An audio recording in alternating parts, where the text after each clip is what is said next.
Mas pinalakas pa ng PNP Anti-Cybercrime Group ang kampanya nito laban sa mga gumagamit ng cyberspace upang magpakalat ng bomb threats at magasik ng takot sa mga paaralan at komunidad. Sa pamamagitan ng cyber intelligence at pakikipag-ugnayan sa mga local police at internet intermediaries, tinitiyak ng ACG na natutukoy at naihaharap sa korte ang mga responsable. Mula January 2026 hanggang sa kasulukuyan, 8 kaso na ang nai-refer sa korte matapos ang agarang cyber investigation sa mga bomb threat reports sa iba't ibang panig ng bansa.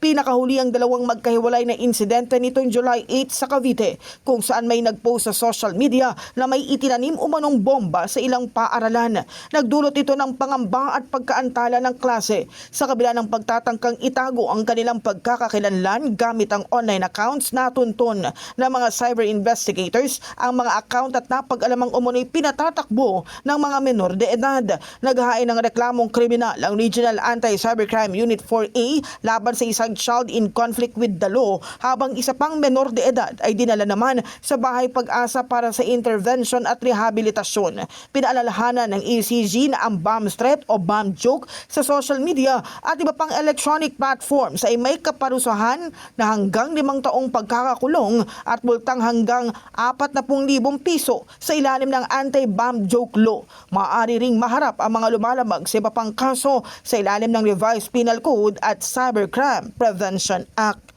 In the heart of changing lives, ako si Brigada Kath Austria ng 105.1 Brigada News FM Manila, the Music and News Authority.